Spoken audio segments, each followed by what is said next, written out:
देखो ये अपना आप अगला चैप्टर शुरू कर लगे हैं ਜਿਹੜਾ अपना नैक्सट चैप्टर है that is about international business. ਜਿਵੇਂ ਕਿ ਪਿਛਲੀ ਕਲਾਸਿਸ ਦੇ ਵਿੱਚ ਜਿਸ ਦਿਨ ਆਪਾਂ ਟ੍ਰੇਡ ਬਾਰੇ ਡਿਸਕਸ਼ਨ ਕੀਤੀ ਔਰ ਇੰਟਰਨਲ ਟ੍ਰੇਡ ਚੈਪਟਰ ਸ਼ੁਰੂ ਕਰ ਰਹੇ ਸੀ ਤਾਂ ਮੈਂ ਤੁਹਾਨੂੰ ਦੱਸਿਆ ਸੀ ਕਿ ਟ੍ਰੇਡ ਦੋ ਤਰ੍ਹਾਂ ਦਾ ਹੁੰਦਾ ਹੈ। ਇੱਕੋ ਦੇ ਵਿੱਚ ਆਪਾਂ ਗੱਲ ਕੀਤੀ ਇੰਟਰਨਲ ਟ੍ਰੇਡ ਦੀ ਐਂਡ ਦੂਸਰੇ ਆਪਾਂ ਗੱਲ ਕੀਤੀ एक्सटर्नल ट्रेड।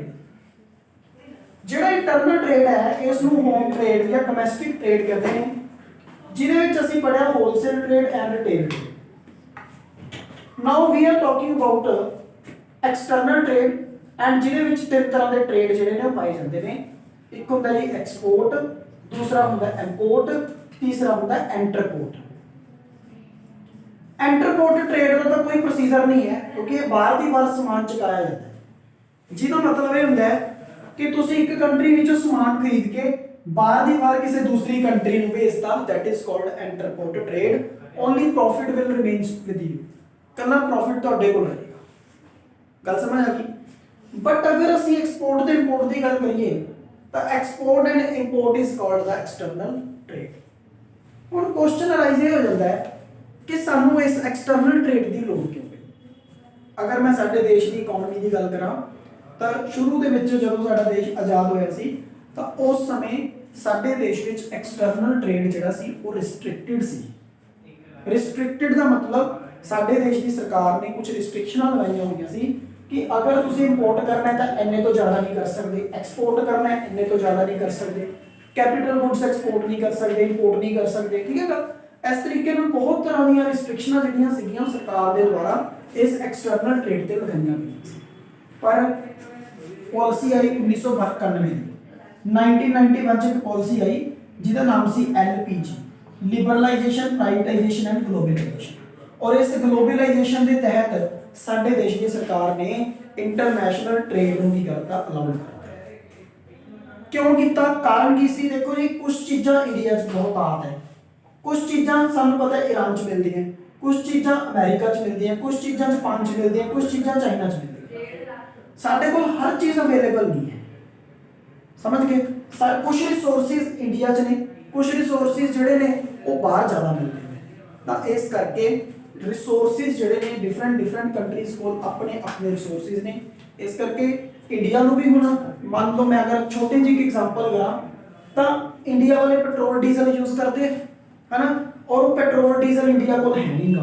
ਫਿਰ ਇੰਡੀਆ ਵਾਲੇ ਕੀ ਕਰਦੇ ਨੇ, ਈਰਾਨ ਤੋਂ, ਇਰਾਕ ਤੋਂ, ਕੁਵੈਤ ਤੋਂ, ਵੈਨਜ਼ੂਏਲਾ ਤੋਂ, ਵੈਸੇ ਆਪਾਂ ਈਰਾਨ ਤੋਂ ਲੈਂਦੇ ਹਾਂ ਤੇਲ, ਠੀਕ ਹੈ ਗੱਲ। ਆਪਾਂ ਉਹਨਾਂ ਤੋਂ ਕੀ ਕਰ ਲੈਂਦੇ ਹਾਂ, ਤੇਲ ਇੰਪੋਰਟ ਕਰ ਲੈਂਦੇ ਹਾਂ, ਆਪਾਂ ਉਹਨਾਂ ਨੂੰ ਵੀ ਕੁਝ ਬਦਲੇ 'ਚ ਦੇ ਦਿੰਦੇ ਹਾਂ। ਤਾਂ ਇਸ ਤਰੀਕੇ ਦੇ ਨਾਲ ਡਿਸਟ੍ਰੀਬਿਊਸ਼ਨ ਕਰਨ ਵਾਸਤੇ ਨੈਚੁਰਲ ਰਿਸੋਰਸਿਸ ਦੀ, ਕਿਉਂਕਿ ਹਰ ਇੱਕ ਕੋਲ ਸਾਰੇ ਰਿਸੋਰਸਿਸ ਅਵੇਲੇਬਲ ਨਹੀਂ ਹੁੰਦੇ, ਅਸੀਂ ਉਹਨਾਂ ਨੈਚੁਰਲ ਰਿਸੋਰਸਿਸ ਨੂੰ ਇੱਕ ਦੂਸਰੇ ਨੂੰ ਡਿਸਟ੍ਰੀਬਿਊਟ ਕਰਨ ਦੇ ਲਈ ਇੰਟਰਨੈਸ਼ਨਲ ਟ੍ਰੇਡ, ਇੰਟਰਨੈਸ਼ਨਲ ਬਿਜ਼ਨਸ ਅਸੀਂ ਸ਼ੁਰੂ ਕੀਤਾ। ਗੱਲ ਸਮਝ ਗਏ।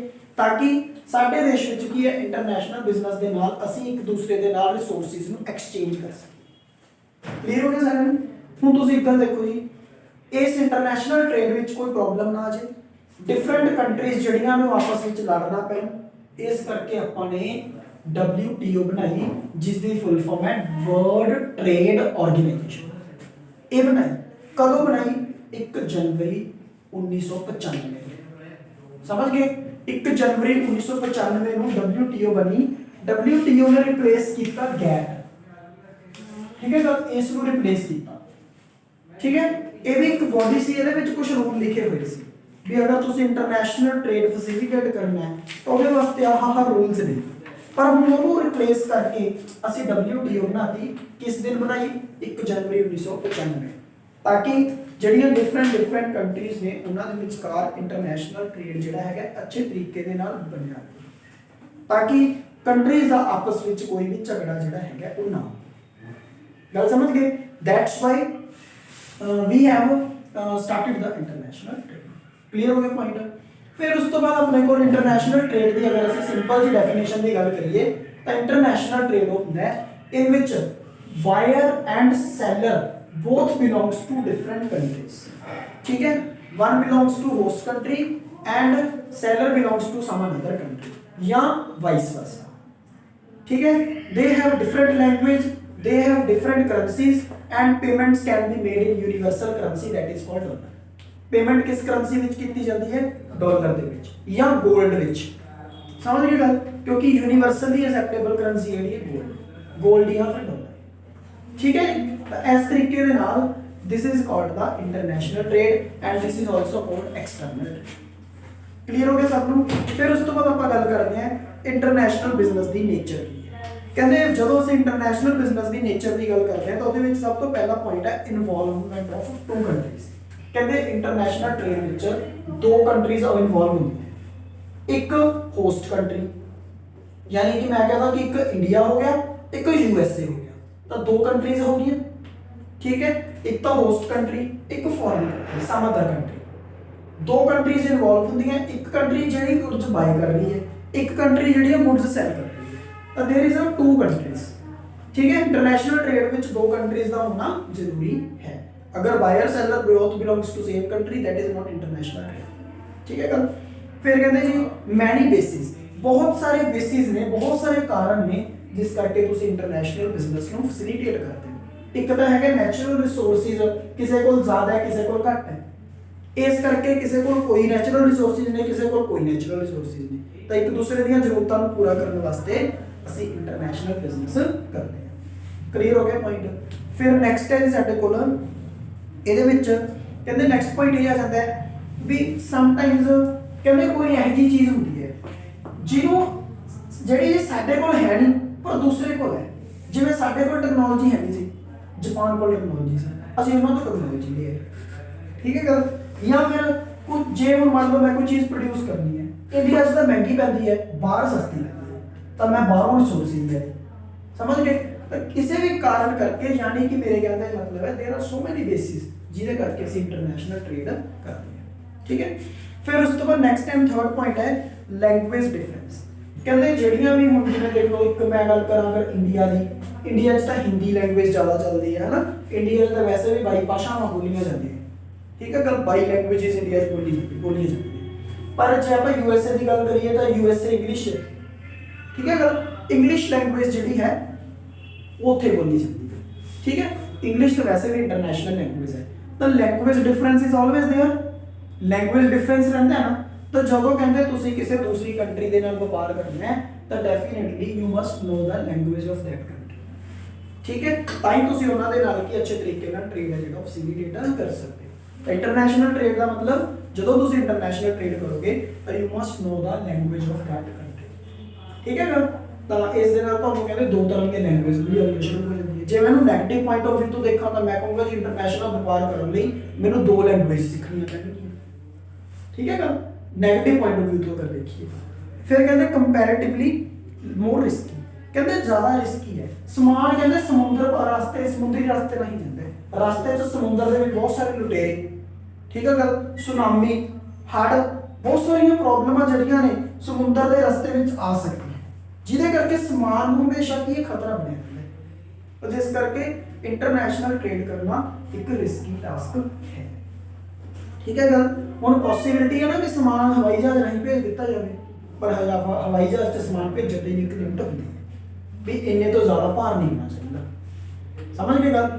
ਇਸ ਕਰਕੇ ਜਿਹੜਾ ਆਪਣਾ ਇੰਟਰਨੈਸ਼ਨਲ ਟ੍ਰੇਡ ਹੈ ਉਹ ਕੀ ਹੈ, ਜ਼ਿਆਦਾ ਰਿਸਕੀ ਹੈ। ਠੀਕ ਹੈ ਗੱਲ? ਫਿਰ ਉਸ ਤੋਂ ਬਾਅਦ ਕਹਿੰਦੇ ਜੀ ਗਵਰਨਮੈਂਟ ਇੰਟਰਵੈਂਸ਼ਨਸ। ਦੇਖੋ ਕਹਿੰਦੇ ਜਿਹੜਾ ਇਹ ਐਕਸਪੋਰਟ ਇੰਪੋਰਟ ਵਾਲਾ ਪ੍ਰੋਸੀਜਰ ਹੈ ਨਾ, ਇਹ ਗਵਰਨਮੈਂਟ ਦੇ ਹੱਥ 'ਚ ਹੈ। ਜੇ ਮੰਨ ਲਓ ਕੋਈ ਮੇਰੇ ਵਰਗਾ ਵੀ ਕੋਈ ਬਿਜ਼ਨਸ ਖੋਲ ਕੇ ਐਕਸਪੋਰਟ ਇੰਪੋਰਟ ਕਰਨਾ ਚਾਹੁੰਦਾ ਹੈ ਤਾਂ I have to take the certain licences from the government. ਤਾਂ ਗਵਰਨਮੈਂਟ ਤੋਂ ਲਾਇਸੈਂਸ ਲੈ ਕੇ ਹੀ ਤੁਸੀਂ ਕੀ ਕਰ ਸਕਦੇ ਹੋ, ਬਿਜ਼ਨਸ ਕਰ ਸਕਦੇ ਹੋ। ਤਾਂ ਇਸ ਕਰਕੇ ਉੱਥੇ ਕੀ ਹੈ ਸਾਡੇ ਕੋਲ ਗਵਰਨਮੈਂਟ ਇੰਟਰਵੈਂਸ਼ਨਸ ਕੀ ਨੇ, ਬਹੁਤ ਜ਼ਿਆਦਾ ਨੇ if you want to facilitate international trade. ਠੀਕ ਹੈ।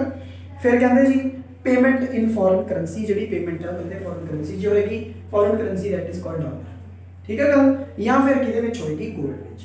ਕਲੀਅਰ ਹੋ ਗਿਆ? ਤਾਂ ਫੋਰਨ ਕਰੰਸੀ ਦੇ ਵਿੱਚ ਕੀ ਕੀਤੀ ਜਾਂਦੀ ਹੈ, ਇਹਦੀ ਪੇਮੈਂਟ ਕੀਤੀ ਜਾਂਦੀ ਹੈ। ਨੈਕਸਟ ਪੁਆਇੰਟ ਹੈ ਜੀ benefits of international business. International business ਦੇ ਫਾਇਦੇ ਕੀ ਨੇ? ਸਭ ਤੋਂ ਪਹਿਲਾਂ ਤਾਂ ਅਸੀਂ ਦੇਸ਼ ਦੇ ਲਈ ਕੀ ਫਾਇਦੇ ਨੇ ਉਹਦੀ ਗੱਲ ਕਰਦੇ ਹਾਂ, ਫਿਰ ਅਸੀਂ ਗੱਲ ਕਰਾਂਗੇ ਫਰਮ ਦੇ ਲਈ ਕੀ ਫਾਇਦੇ ਨੇ ਉਹਦੇ ਦੀ ਗੱਲ ਕਰਾਂਗੇ। ਠੀਕ ਹੈ, ਸਭ ਤੋਂ ਪਹਿਲਾਂ ਅਸੀਂ ਦੇਸ਼ ਲਈ ਗੱਲ ਕਰਦੇ, ਕਹਿੰਦੇ ਅਰਨਿੰਗ ਆਫ ਫੋਰਨ ਐਕਸਚੇਂਜ। ਅਗਰ for your kind information I want to explain one thing that ਕਿ ਜਦੋਂ ਅਸੀਂ ਐਕਸਪੋਰਟ ਇੰਪੋਰਟ ਕਰਦੇ ਹਾਂ ਤਾਂ ਸਾਡੇ ਕੋਲ ਫੋਰਨ ਕਰੰਸੀ ਦਾ ਇਨਫਲੋ ਜਾਂ ਆਊਟਫਲੋ ਹੁੰਦਾ ਹੈ। ਸਮਝ ਗਏ? ਫੋਰਨ ਕਰੰਸੀ ਆਉਂਦੀ ਜਾਂ ਜਾਂਦੀ ਹੈ। ਜੇਕਰ ਕਿਸੇ ਕੰਟਰੀ ਕੋਲ ਬਹੁਤ ਅੱਛਾ ਫੋਰਨ ਐਕਸਚੇਂਜ ਰਿਜ਼ਰਵ ਹੋਵੇ, ਮੈਂ ਕਹਿੰਦਾ ਕਿ ਆਵਲੀ ਕੰਟਰੀ ਹੈ ਜੀ, ਇਹਦੇ ਕੋਲ ਬਹੁਤ ਜ਼ਿਆਦਾ ਫੋਰਨ ਐਕਸਚੇਂਜ ਹੈ, ਕਰੰਸੀ ਫੋਰਨ ਕਰੰਸੀ ਹੈ, ਤਾਂ ਉਹ ਕੰਟਰੀ ਦੀ ਪੋਜੀਸ਼ਨ ਵਧੀਆ ਹੈ। ਕਿਹਦੇ ਕੋਲ ਫੋਰਨ ਕਰੰਸੀ ਜ਼ਿਆਦਾ ਹੋ? ਜਿਹਦੇ ਐਕਸਪੋਰਟਸ ਜ਼ਿਆਦਾ ਹੋਣਗੇ। ਐਕਸਪੋਰਟਸ ਦਾ ਮਤਲਬ ਜਿਹਦਾ ਸਮਾਨ ਬਾਹਰਲੀਆਂ ਕੰਟਰੀਆਂ 'ਚ ਜ਼ਿਆਦਾ ਵਿਕੂਗਾ, ਤਾਂ this is the positive point. ਗੱਲ ਸਮਝ ਗਏ? ਉਸ ਦੇਸ਼ ਦੀ ਇਮੇਜ ਬਣਦੀ ਹੈ ਉਹਦੇ ਨਾਲ। ਦੈਟਸ ਵਾਈ ਕਹਿੰਦੇ ਅਰਨਿੰਗ ਆਫ ਫੋਰਨ ਐਕਸਚੇਂਜ ਜਿਹੜਾ ਹੈ ਇਹ ਕਹਿੰਦੇ ਕੰਟਰੀ ਦੇ ਲਈ ਕੀ ਹੈ, ਇੱਕ ਪੋਜ਼ਿਟਿਵ ਪੁਆਇੰਟ ਹੈ। ਤਾਂ ਹੀ ਤੁਸੀਂ ਕਹਿੰਦੇ ਇੰਟਰਨੈਸ਼ਨਲ ਟ੍ਰੇਡ ਕਰਦੇ। ਪੁਆਇੰਟ ਕਲੀਅਰ ਹੋ ਗਿਆ? ਨੈਕਸਟ ਪੁਆਇੰਟ ਕਹਿੰਦੇ ਮੋਰ ਐਫੀਸ਼ੀਐਂਟ ਯੂਜ਼ ਆਫ ਰਿਸੋਰਸਿਸ। ਇਹਦੇ ਨਾਲ ਕੀ ਹੈ? ਮੋਰ ਐਫੀਸ਼ੀਐਂਟ ਯੂਜ਼ ਆਫ ਰਿਸੋਰਸਿਸ ਦਾ ਮਤਲਬ ਕਹਿੰਦੇ ਤੁਹਾਡੇ ਕੋਲ ਕੁਝ ਰਿਸੋਰਸਿਸ ਜ਼ਿਆਦਾ ਹੀ ਹੈ, ਬਹੁਤਾਤ ਜੀ ਹੈ, ਬਹੁਤ ਜ਼ਿਆਦਾ ਨਹੀਂ। ਕੁਝ ਰਿਸੋਰਸਿਸ ਤੁਹਾਡੇ ਕੋਲ ਕਮੀ ਹੈ, ਤੁਸੀਂ ਕੀ ਕਰੋਗੇ? ਜਿਹੜੇ ਤੁਹਾਡੇ ਕੋਲ ਜ਼ਿਆਦਾ ਹੈ ਕਿਸੇ ਦੂਸਰੇ ਨੂੰ ਦੇ ਦੋਗੇ, ਜਿਹੜੇ ਦੂਸਰੇ ਕੋਲ ਜ਼ਿਆਦਾ ਹੈ ਉਹ ਤੁਹਾਡੇ ਕੋਲ ਕਮੀ ਹੈ, ਤੁਸੀਂ ਉਹ ਤੋਂ ਲੈ ਲਓਗੇ। ਇਸ ਤਰੀਕੇ ਨਾਲ ਜਿਹੜੇ ਰਿਸੋਰਸਿਸ ਨੇ ਉਹ ਅਲੱਗ-ਅਲੱਗ ਕੰਟਰੀਆਂ ਨੂੰ ਜਿਹੜੇ ਡਿਸਟ੍ਰੀਬਿਊਟ ਕਰਕੇ ਅਸੀਂ ਐਫੀਸ਼ੀਐਂਟਲੀ ਉਹਨਾਂ ਰਿਸੋਰਸਿਸ ਦਾ ਯੂਜ਼ ਜਿਹੜਾ ਕਰ ਸਕਦੇ ਹਾਂ। ਠੀਕ ਹੈ ਗੱਲ? ਤਾਂ ਇਸ ਦੇ ਨਾਲ ਕੀ ਹੈ, ਇੰਟਰਨੈਸ਼ਨਲ ਟ੍ਰੇਡ ਜ਼ਰੂਰੀ ਹੈ। ਫਿਰ ਉਸ ਤੋਂ ਬਾਅਦ ਕਹਿੰਦੇ improving growth prospects and employment potentials. ਕਹਿੰਦੇ with the help of international business machinery raw material modern techniques are imported and industrialisation is encouraged. ਦੇਖੋ ਜਦੋਂ ਕਹਿੰਦੇ ਇੰਟਰਨੈਸ਼ਨਲ ਬਿਜ਼ਨਸ ਦਾ ਜਸਟ ਇਹ ਮਤਲਬ ਨਹੀਂ ਹੈ ਕਿ ਤੁਸੀਂ ਐਕਸਪੋਰਟ ਇੰਪੋਰਟ ਕਰ ਲਿਆ। ਇੰਟਰਨੈਸ਼ਨਲ ਬਿਜ਼ਨਸ ਦਾ ਇਹ ਵੀ ਮਤਲਬ ਹੈ ਕਿ ਕਿਸੇ ਬਾਹਰਲੀ ਕੰਟਰੀ ਨੇ ਇੰਡੀਆ 'ਚ ਪੈਸਾ ਲਾਤਾ, ਉਹਨੂੰ FDI ਕਹਿੰਦੇ ਨੇ। ਗੱਲ ਸਮਝ ਗਏ? ਕਿਸੇ ਬਾਹਰਲੀ ਕੰਟਰੀ ਦੀ ਕੰਪਨੀ ਨੇ ਇੰਡੀਆ 'ਚ ਪੈਸਾ ਲਾਤਾ, ਇੰਡੀਆ 'ਚ ਇਨਵੈਸਟਮੈਂਟ ਕਰਤੀ, ਇੰਡੀਆ 'ਚ ਕੰਪਨੀ ਖੋਲ ਲਈ ਜਿਹਨੂੰ ਤੁਸੀਂ MNC ਦਾ ਨਾਮ ਦਿੱਤਾ ਸੀ, ਮਲਟੀਨੈਸ਼ਨਲ ਕਾਰਪੋਰੇਸ਼ਨ। ਇਹ ਕਿਸੇ ਬਾਹਰਲੀ ਕੰਟਰੀ ਨੇ ਇੰਡੀਆ 'ਚ ਪੈਸਾ ਲਾਤਾ। ਗੱਲ ਸਮਝ ਗਏ? ਤਾਂ ਜਦੋਂ ਇੰਡੀਆ 'ਚ ਪੈਸਾ ਲਾਉਣਗੇ, ਇੰਡੀਆ 'ਚ ਇੰਡਸਟਰੀ ਸਥਾਪਿਤ ਕਰਨਗੇ, ਤਾਂ ਇੰਡੀਆ ਦੇ ਵਿੱਚ ਦੇਸ਼ ਦੀ GDP ਇਨਕਰੀਜ਼ ਹੋਊਗੀ ਕਿ ਨਹੀਂ ਹੋਊਗੀ? ਬੋਲੋ। ਦੇਸ਼ ਦੀ GDP ਇਨਕਰੀਜ਼ ਹੋਊਗੀ ਨਾ। GDP ਕੀ ਹੈ? ਪ੍ਰੋਡਕਸ਼ਨ ਹੈ ਦੇਸ਼ ਦੀ। ਤਾਂ ਜਦੋਂ ਬਾਹਰਲੀ ਕੰਟਰੀ ਇੰਡੀਆ 'ਚ ਇਨਵੈਸਟਮੈਂਟ ਕਰ ਦੂਗੀ ਤਾਂ ਦੇਸ਼ ਦੀ ਕੀ ਹੋਊਗੀ? GDP increase. GDP ਇਨਕਰੀਜ਼ ਮਤਲਬ ਗਰੋਥ ਹੋਗੀ। ਗਰੋਥ ਕਿਵੇਂ ਹੋਊਗੀ? ਕਿਉਂਕਿ ਤੁਸੀਂ ਇੱਕ ਗੱਲ ਸਪੋਜ਼ ਕਰਕੇ ਦੇਖੋ, ਜੇਕਰ ਦੇਸ਼ 'ਚ ਇੰਡਸਟਰੀ ਲੱਗ ਗਈ ਤਾਂ ਦੇਸ਼ ਦੇ ਲੋਕਾਂ ਨੂੰ ਰੋਜ਼ਗਾਰ ਮਿਲੂਗਾ। ਦੇਸ਼ ਦੇ ਲੋਕਾਂ ਨੂੰ ਰੋਜ਼ਗਾਰ ਮਿਲੂਗਾ ਤਾਂ ਉਹਦੇ ਨਾਲ ਉਹਨਾਂ ਦੀ ਇਨਕਮ ਵਧੂਗੀ, ਸਟੈਂਡਰਡ ਆਫ ਲਿਵਿੰਗ ਉੱਚਾ ਹੋਊਗਾ, ਡਿਮਾਂਡ ਇਨਕਰੀਜ਼ ਹੋਊਗੀ। ਡਿਮਾਂਡ ਇਨਕਰੀਜ਼ ਹੋਊਗੀ ਤਾਂ ਡੈਫੀਨਿਟਲੀ ਨਵੀਆਂ ਇੰਡਸਟਰੀਜ਼ ਲੱਗਣਗੀਆਂ। ਗੱਲ ਸਮਝ ਗਏ? ਇਸ ਕਰਕੇ ਇੰਟਰਨੈਸ਼ਨਲ ਬਿਜ਼ਨਸ ਦਾ ਸਾਨੂੰ ਇਹ ਫਾਇਦਾ ਹੁੰਦਾ ਹੈ। ਠੀਕ ਹੈ? ਨੈਕਸਟ ਪੁਆਇੰਟ ਕੀ ਹੈ? ਇਨਕਰੀਜ਼ਡ ਦਾ ਸਟੈਂਡਰਡ ਆਫ ਲਿਵਿੰਗ। ਇਹ ਤੁਹਾਨੂੰ ਮੈਂ ਹੁਣੀ ਦੱਸਿਆ ਕਿ ਜਿਵੇਂ ਇੰਪਲੋਇਮੈਂਟ ਵਧੂਗੀ ਉਹਦੇ ਨਾਲ ਕੀ ਹੈ, ਇੰਟਰਨੈਸ਼ਨਲ ਟ੍ਰੇਡ ਜਿਹੜਾ ਹੈਗਾ ਉਹ ਇੰਪਲੋਇਮੈਂਟ ਵਧਣ ਦੇ ਨਾਲ ਇਨਕਮ ਵਧੂ, ਇਨਕਮ ਨਾਲ ਸਟੈਂਡਰਡ ਆਫ ਲਿਵਿੰਗ ਉੱਚਾ ਹੋਵੇ। ਕਲੀਅਰ ਹੋ ਗਿਆ ਸਾਰਿਆਂ ਨੂੰ ਇਹ? ਉਸ ਤੋਂ ਬਾਅਦ ਆਪਣੇ ਕੋਲ ਹੈ ਜੀ benefits of international business to firms. International business ਦਾ ਫਰਮਾਂ ਨੂੰ ਕੀ ਫਾਇਦਾ ਹੁੰਦਾ ਹੈ ਜਿਹੜੀਆਂ ਇੰਟਰਨੈਸ਼ਨਲ ਬਿਜ਼ਨਸ ਕਰਦੀਆਂ? ਠੀਕ ਹੈ? ਕਹਿੰਦੇ ਸਭ ਤੋਂ ਪਹਿਲਾਂ ਪ੍ਰੋਸਪੈਕਟਸ ਆਫ ਹਾਇਰ ਪ੍ਰੋਫਿਟ। ਹੁਣ ਮੇਰੀ ਇੱਕ ਗੱਲ ਸੁਣੋ, ਛੋਟਾ ਬਿਜ਼ਨਸ ਕਿੱਥੇ ਦਾ ਕਰਨਾ ਇੰਡੀਆ 'ਚ, ਕਿੱਥੇ ਤੁਸੀਂ ਬਾਹਰ ਵੀ ਜਾ ਰਹੇ ਹੋ ਤਾਂ ਜਿਹੜਾ ਪ੍ਰੋਫਿਟ ਤੁਸੀਂ ਉਰੋਂ ਕਮਾ ਰਹੇ ਸੀ, ਥੋੜਾ ਬਹੁਤ ਪ੍ਰੋਫਿਟ ਬਾਹਰੋਂ ਵੀ ਤਾਂ ਆਊਗਾ ਨਾ। ਸਮਝ ਗਏ? ਇਹਦੇ ਨਾਲ ਤੁਹਾਨੂੰ ਕੀ ਪ੍ਰੋਫਿਟ ਦਾ ਦਾਇਰਾ ਵੱਧ ਜਾਏਗਾ, ਪ੍ਰੋਫਿਟ ਵੱਧ ਜਾਏਗਾ ਤੁਹਾਡਾ। ਸਮਝ ਗਏ ਗੱਲ? ਪ੍ਰੋਫਿਟ ਕੀ ਹੈ? ਇਨਕਰੀਜ਼ ਹੋ ਜਾਏਗਾ। ਠੀਕ ਹੈ ਗੱਲ? ਪਰ ਨੈਗੇਟਿਵ ਪੁਆਇੰਟਸ ਕੀ ਲਿਖ ਸਕਦੇ ਹਾਂ? ਜ਼ਰੂਰੀ ਤਾਂ ਨਹੀਂ ਪ੍ਰੋਫਿਟ ਹੋਊਗਾ। ਸਮਝ ਗਏ ਗੱਲ? ਲਾਸ ਵੀ ਹੋ ਸਕਦਾ ਹੈ because business is built around risk. ਠੀਕ ਹੈ ਗੱਲ?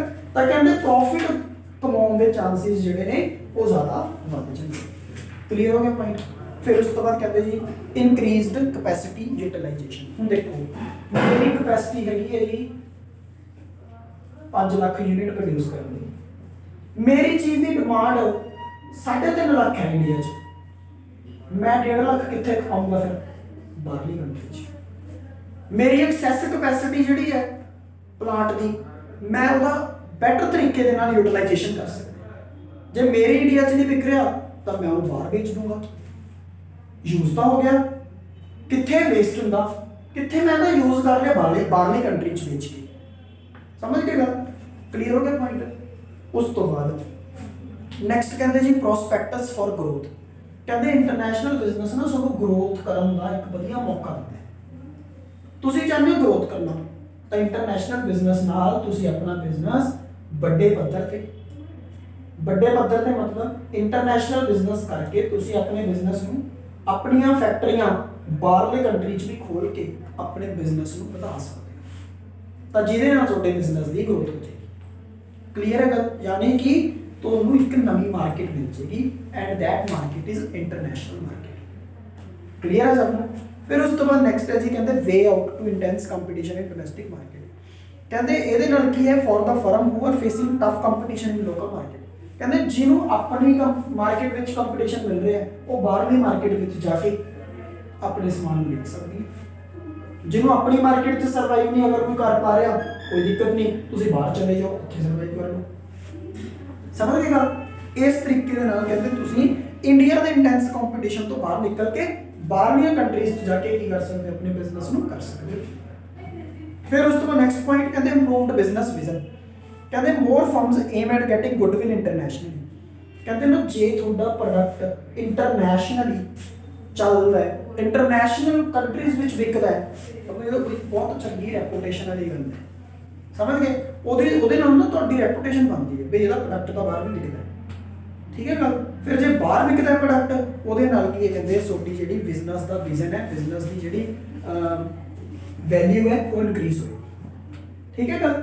ਤੁਹਾਡਾ ਜਦੋਂ ਪ੍ਰੋਡਕਟ ਬਾਹਰ ਵਿਕੂਗਾ ਤਾਂ ਡੈਫੀਨਿਟਲੀ ਇਨਵੈਸਟ ਤਾਂ ਬਣੂਗੀ ਨਾ, ਤਾਂ ਉਹਦੇ ਨਾਲ ਕੀ ਹੈ ਤੁਹਾਡਾ ਫਾਇਦਾ। ਕਲੀਅਰ ਹੋ ਗਿਆ ਪੁਆਇੰਟ? ਫਿਰ ਉਸ ਤੋਂ ਬਾਅਦ ਆਪਣੇ ਕੋਲ ਨੈਕਸਟ ਟੌਪਿਕ ਹੈ ਜੀ, ਔਰ ਲਾਸਟ ਟੌਪਿਕ ਹੈ ਸਕੋਪ ਆਫ ਇੰਟਰਨੈਸ਼ਨਲ ਬਿਜ਼ਨਸ। ਠੀਕ ਹੈ?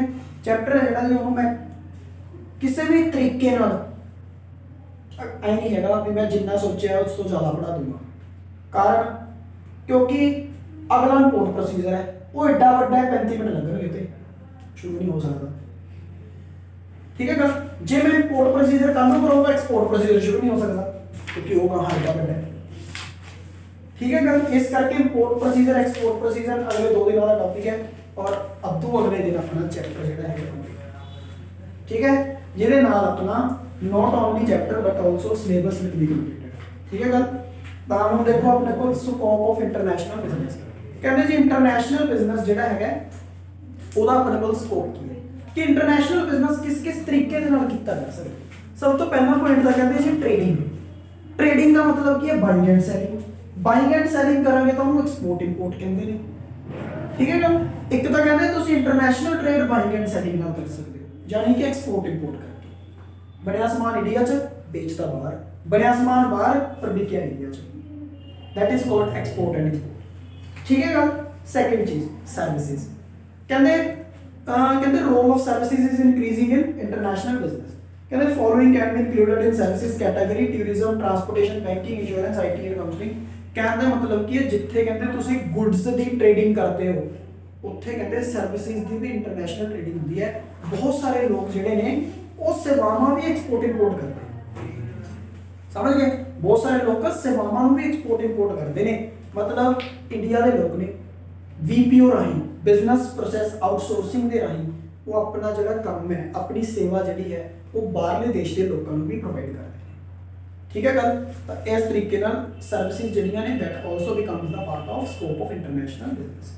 ਠੀਕ ਹੈ ਗੱਲ? Not only goods but services can also be provided to some international country.